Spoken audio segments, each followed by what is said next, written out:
အချိန်ဖြုံးပုံနဲ့အချိန်သုံးပုံကိုဟောကြားထားတာရှိတယ်အစရိတဝဗြဟ္မစရိယအလတ္ထရွပနိထနာလူတယောက်လူဘဝရောက်လာပြီရောက်လာတဲ့အချိန်မှာသူလုပ်ရမယ့်အလုပ်တွေရှိတယ်ဘာလဲလို့ဆိုလို့ရှိရင်သူဟာ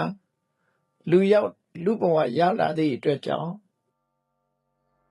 ဘဝမှာချမ်းချမ်းသာသာနေနိုင်ဖို့အတွက်ပစ္စည်းဥစ္စာကိုရှာဖွေရမယ်ဆိုစားစားစရာရှာရမယ်နေစရာရှာရမယ်ဝတ်စရာရှာရမယ်မကြမ်းမမာရင်ဆေးဝါးအတွက်ပြည့်စုံအောင်ဖူးလုံအောင်အလုပ်လုပ်အောင်ဒီတိုင်းနေလို့မရဘူးအသုံးဆောင်တွေကိုရအောင်ရှာရမယ်လူဆိုတာလူဘဝဆိုတာရှာနိုင်မှရတာဖြစ်တယ်လွယ်တကူရတာမဟုတ်ဘူးကျိုးပန်းအထုတ်ပြီးတော့ဖြေဥစ္စာဆိုတာရအောင်လုပ်ရတယ်အဲ့ဒီလိုရှာတာဟာတစ်သလုံးရှာနိုင်သလားဆိုမရှာနိုင်ဘူးအသိဉာဏ်လည်းလုံလောက်အောင်ရှိလာတယ်အင်းနဲ့အားနဲ့ဖြစ်လာပြီဆိုတဲ့အချိန်လေးမှာကြိုးစားရှာဆိုပါစို့လူဘဝမှာတနှစ်သားကနေပြီး7နှစ်သားအထိဆိုလို့ရှိရင်နုနယ်တဲ့အရွယ်ဖြစ်လာရုပ်ခန္ဓာကိုယ်ကလည်းနုနယ်တယ်အသိဉာဏ်ကလည်းနုနယ်တဲ့စနစ်တာကာလမှာဘာတစ်ခုမှသူရနိုင်မှာမဟုတ်ဘူးစီဝါဥစ္စာရအောင်ရှာနိုင်မှာမဟုတ်ဘူးတခါ7နှစ်ကနေပြီးတော့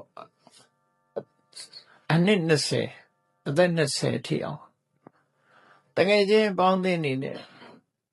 ပြောခြင်းပါခြင်းနဲ့အရွယ်ဖြစ်လို့အဲ့ဒီအရွယ်မှာလည်းပဲဟုတ်တိပတ္တိသူဟာရှာတတ်တာမဟုတ်ဘူးပစ္စည်းဥစ္စာအပျော်ကျူးနေလို့ရှိရင်ကိုယ့်အတွက်တမိုးရှိတဲ့အရာတွေကိုပျော်ရွှင်မြူးထူးခြင်းဖြင့်ဖြုံးတီးပြလိုက်ပြန်တယ်ဒီလိုဆိုလို့21ကနေ30ထိအောင်တော့လူဟာဖွံ့ဖြိုးတိုးတက်လာပြီ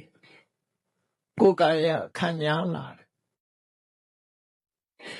အဲ့ဒီလေအချိန်မှလည်းပဲသူကသူတသားလုံနေတာနဲ့သူဟာ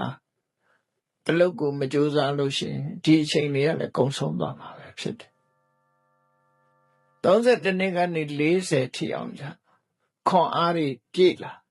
အဲ့ဒီအချိန်မှာခွန်အားကိုသုံးချပြီးတော့စီးပွားရှာမရှာနိုင်ဘူးဆိုလို့ရှိရင်လည်းအဲ့ဒီစနစ်ကကုန်သွားမှာပဲဖြစ်တယ်40နှစ်က50ရောက်သွားပြီဆိုတဲ့အချိန်လူကရင့်ကျက်လာတယ်အရာရာကိုစဉ်းစားတတ်လာတယ်အတွေ့အကြုံတွေကလည်းများလာတယ်နှစ်40အတွေ့အကြုံဆိုတာနဲတာမဟုတ်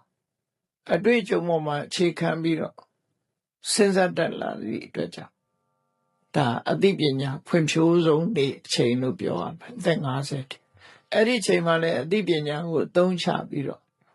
စီးပွားဥစ္စာရှာမှမရှာလိုက်ဘူးဆိုရင်ဒီ10နှစ်ကလည်းကုန်သွားအောင်မှာပဲ50နှစ်ကနေ60ကျတော့အစအသာရာတဖြည်းဖြည်းရော့ကျလာပြီခေါင်းပေါ်ကစပင်လေးကစပြီးဖြူလာပြီနော်ခုခေတ်ဆိုဒီတဲ့စောတော်လေးတွေကလည်းကျိုးကျင်လာပြီဘေးရလည်းတွန်းကျင်လာပြီအလုံးကရော့ကျသွားတယ်ငယ်စဉ်ကလို့အင်းနဲ့အားနဲ့လှုပ်ဖို့ဆိုတာလည်းမလွယ်ဘူးစီးပွားဥစ္စာကြိုးစားရှာဖို့ဆိုတော့လေနောက်ကျသွားလေဒီဆရာတော်ကြီးကဒါကြောင့်မို့ရေးတာကြပြတစ်ခုရေးတဲ့ထင်ပါ40ကျော်အရွယ်နှောင်းကမှတကြွယ်လောင်းလှုပ်ခြင်းတဲ့40ကျော်ရင်တော့အရွယ်နှောင်းနေပြီလို့ပြောတာနော်40ကျော်အရွယ်နှောင်းကမှတကြွယ်လောင်းလှုပ်ခြင်းနော်အိုကြီးအမော့တင်လို့အဲ့ဒီကြရင်ဟောနော်အိုသွားပြီးအမော့တင်နေတာမျိုးဖြစ်လိမ့်မယ်တဲ့